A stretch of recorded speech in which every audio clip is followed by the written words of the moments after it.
Good morning বন্ধুরা। Good morning friends. আজকে হচ্ছে আমরা এই যে হোটেলকে টাটা বাই বাই বলে চলে যাওয়ার সময় হয়ে গেছে আর একদম বাড়ি। আজকে আমাদের চণ্ডীগড় থেকে ট্রেন আছে রাত্রিবেলায়। রাত্রি কটার সময় ট্রেন? 12টার পরে ট্রেন আছে। 12টার পরে ট্রেন আছে, কিন্তু এখান থেকে যেতে তো প্রায় 8-9 ঘন্টা 10 ঘন্টা লেগেই যাবে বলছে। আর তার মধ্যে দুখানা স্পট দেখা হবে আর কি, সেটাও তোমাদের সাথে শেয়ার করে দেবো।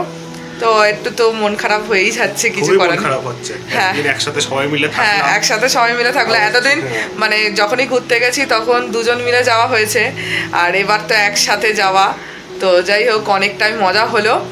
তো আর এই যে কালকের দিনটায় যে ট্রেন জার্নিটা যেইটুকুনি, তো তারপরেই আজ সবাই আলাদা আলাদা হয়ে যাওয়া।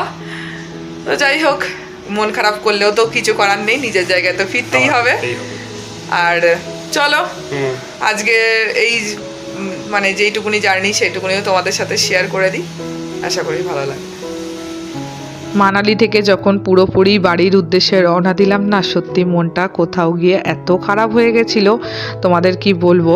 যখন সিমলা থেকে আসছিলাম তখন জানতাম যে মানালিতে গিয়ে আবার একটু ঘুরবো ফিরবো বেড়াবো এরকম মনে হয়েছিল, কিন্তু মানালি থেকে আর তো সেটা সম্ভব নয়। এবার পুরোপুরি বাড়িই চলে যাচ্ছি, আর এই কটা দিন একসাথে কাটিয়েছি তো সত্যি গো মনটা গিয়ে ভীষণ ভারাক্রান্ত হয়ে যাচ্ছিল। কিন্তু দেখো, একটা জিনিস শেষ না হলে পরের জিনিসটার সূচনা কখনোই হয় না, তাই না? তো আজকে এই জার্নিটা শেষ হলো, আবার পরের প্ল্যানটা করা শুরু হবে আর কি। আর যার যার যেখানে স্থান সেখানে তো ফিরে যেতেই হবে, তাই না? তো যাই হোক, এরপরে আমরা রাস্তায় কিন্তু এরকম প্রচুর আপেলের দোকান পেয়েছিলাম, তো সেখান থেকেই আমরা কিছু আপেল কিনে নিয়ে যাব। একদম মোম পালিশ ছাড়া আপেল, বুঝতেই পারছো কতটা টেস্টি। সত্যি গো, এত জুসি হয় এখানকার আপেল আর ওখানকার আপেল, পুরো আকাশ আর পাতাল তফাৎ।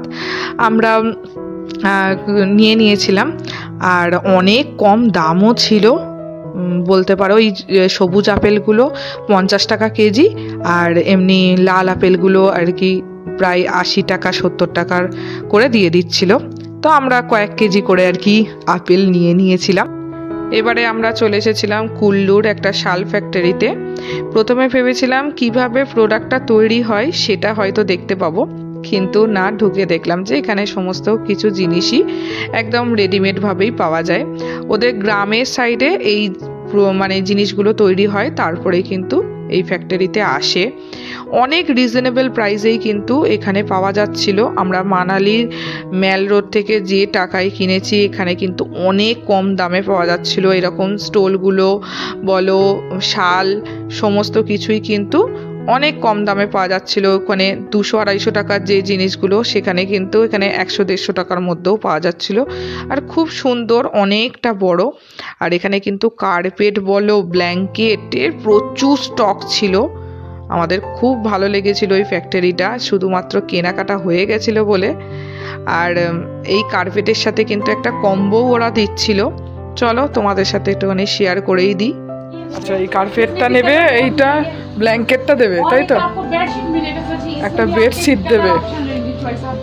अच्छा, इसमें क्या होता है, ये कुल्लू वाला बेडशीट होता है, 2 पिलो कवर है, ये फ्री है, इसकी काउंटिंग नहीं होती है, ठीक है? कुल्लू वाला डबल बेड का बेडशीट हो गया, इसी के साथ आपको एक ब्लैंकेट्स हो गया, ये वाला এগুলা প্যাকেজের মধ্যে। আচ্ছা, বুঝতে পেরেছি। না, ये गवर्नमेंट की তবে দুখানা চাদর দেবে তার সাথে। एक ये हो गया, एक आपका ये आ गया। এখন দেখ তো শ্বশুর বাড়িতে দিবি কিনে। কত করে দিল? এই 500 টাকা করে। কি এটা?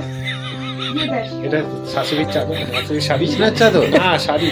एक आपको आएगा रैबिट वुल का ब्लैंकेट, मायर जন্য নিচ্ছে। ये रैबिट वुल का ब्लैंकेट, ब्लैंकेट उसके साथ ही रैबिट वो खरगोशेর লোম। हां, एक आपको आएगा, इसके बाद पश्मीना शॉल एक आएगा स्टॉल। अच्छा अच्छा, कितना पड़ेगा? ये पड़ेगा आपको 11400 रुपए का। बहुत कम।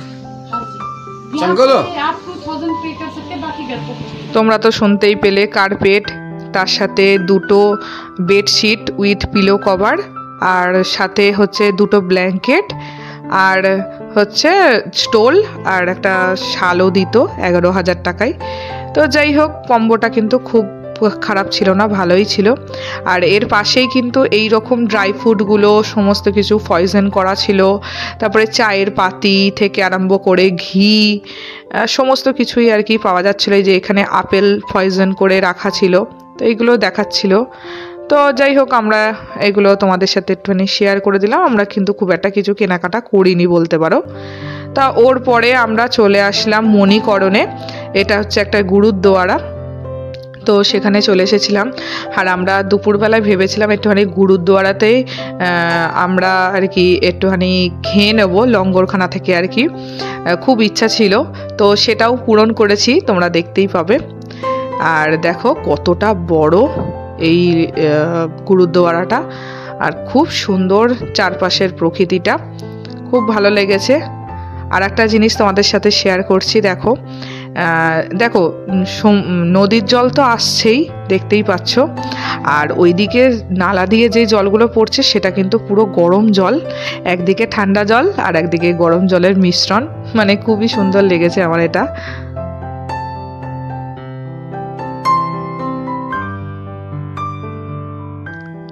তো এরপরে আমি তোমাদের বললাম আমাদের খাবার খুব ইচ্ছা ছিল, তো আমরা ভেতরে ঢুকে পড়েছিলাম। আর তোমরা তো জানোই যে গুরুদ্বারাতে ঢুকলে মাথায় ওদের কাপড় জড়িয়েই আসতে হয়। তো যাই হোক, আমরা খাবার তো খেতে বসেছিলাম। সত্যি বলছি, ওদের প্রত্যেকটা খাবারে না একটুখানি প্রচণ্ড টক জাতীয় হয়, তো যার জন্য আমাদের একটু প্রবলেম হলেও খারাপ খেতে লাগেনি। ভাত, ডাল, তারপরে লস্যি এইগুলো ছিল, রুটি ছিল সাথে। তো যাই হোক, আমরা খাওয়া দাওয়া সেরে নিয়েছিলাম। গুরুদ্বারে দেখার পর কিন্তু আমরা একবারে চণ্ডীগড়ের উদ্দেশ্যেই রওনা দিয়েছিলাম। আর বেশ দেখতেই পাচ্ছ রাত্রির হয়ে গেছিলো, আমাদের রাত্রিরেই ট্রেনটা ছিল কালকা মেল, চণ্ডীগড় থেকেই ধরবো। কিন্তু মাঝপথে তো আমাদের ডিনার করতে হবে, তাই পাঞ্জাবে এসে পাঞ্জাবি ধাবাতেই আমরা খাওয়া দাওয়া করেছিলাম। আর অনেক দিনের ইচ্ছা ছিল জানো তো আমার একটুখানি পাঞ্জাবি ধাবাতে খাবার, আর পাঞ্জাবে এসে পাঞ্জাবি ধাবাতে খাবার খাওয়া ভীষণ ভালো লেগেছে সত্যি কথা। মানে প্রত্যেকটা আইটেম এত ভালো ছিল। আমরা পনিরের 2টো আইটেম নিয়েছিলাম, বাট নামটা আমার এক্স্যাক্টলি মনে পড়ছিল না, সাথে রুটি নেওয়া হয়েছিল।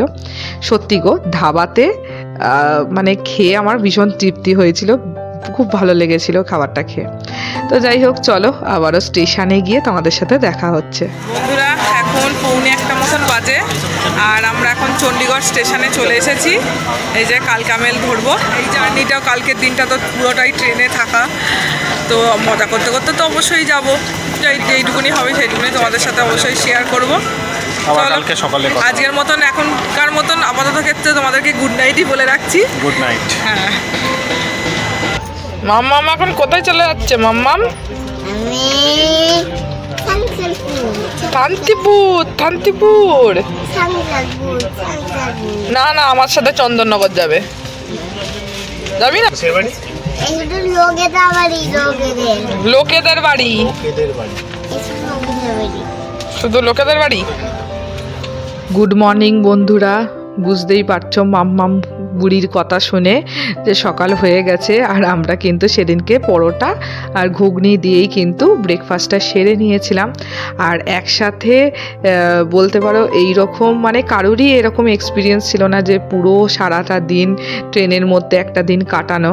শুধুমাত্র আমরা না একসাথে ছিলাম বলে ট্রেনের জার্নিটা একদম বোর লাগেনি, খুব ভালো লেগেছিল। আর দেখো দুপুরবেলায় তো আমরা খাবার অর্ডার দিয়ে দিয়েছিলাম, ওরা স্টেশন থেকে এসে দিয়ে গেছিলো, অনলাইনে অর্ডার দিয়ে দিয়েছিলাম। কিন্তু খাবারগুলো এত জঘন্য ছিল তোমাদের কি বলবো, আমাদের একদম ভালো লাগেনি গো খেয়ে। তো যাই হোক, কিন্তু খেয়ে তো নিতেই হবে। তারপরে একদম একটুখানি ঘুমটুম দিয়ে নিয়েছিলাম, আর তারপরে এই যে সন্ধেবেলায় মুড়ি মাখা দিয়ে তোমাদের সাথে দেখা হচ্ছে। তো যাই হোক, আমরা মুড়ি টুড়ি নিয়ে বসে পড়েছি, আর তারপরে একটুখানি জমিয়ে খেলা করলাম লুডো। তো এই করেই কিন্তু আমরা ট্রেনের জার্নিটা কাটিয়ে ফেলেছিলাম। কোথা দিয়ে যে কেটে গেছিলো বুঝতেই পারিনি। আর এটা হচ্ছে পরের দিনকে সকালবেলা আমরা সবাই মিলে এবার নামবো। গুড মর্নিং বন্ধুরা। মর্নিং। Good morning. এই যে আমাদের সব লাগেজপত্র নিয়ে চলে এসেছি, দেখতেই পাচ্ছ। আর এবার হচ্ছে হাওড়া স্টেশনে নামার সময় হয়ে গেছে। আর এই যে মাম্মু আর মাম্মুর বাবা আসছে ওদিক থেকে, ওদিক দিয়ে নামবে, আমরা আলাদা আলাদা হয়ে যাবো। আমার খুব মন খারাপ করছে মাম্মামের জন্য। আমার জন্য করছে না? না, তোর জন্য বেশি করছে, ওর জন্য আমার বেশি করছে। আবার একসাথে পরে আবার একটা নিশ্চয়ই অবশ্যই হবে। তো যাই হোক, অপেক্ষায় রইলাম। হ্যাঁ, এই ট্রিপটা কিন্তু বেস্ট ছিল একদম। এরপরটা আরো ভালো হবে। হ্যাঁ, এরপরটা আরো ভালো হবে। ওদের বিদায় জানানোর সময় তাহলে চলেই আসলো। একসাথে অনেক কটা দিন কাটিয়েছিলাম, তো সত্যি গো ওদের ছেড়ে যেতে খুব মনটা খারাপ করছিল। তাহলে বন্ধুরা, আমাদের ঘুরতে যাওয়ার জার্নি এখানেই শেষ হলো। আবারও নেক্সট ব্লগে অন্য কোনো ভিডিওর সাথে হাজির হয়ে যাব। আজকের মতন টাটা।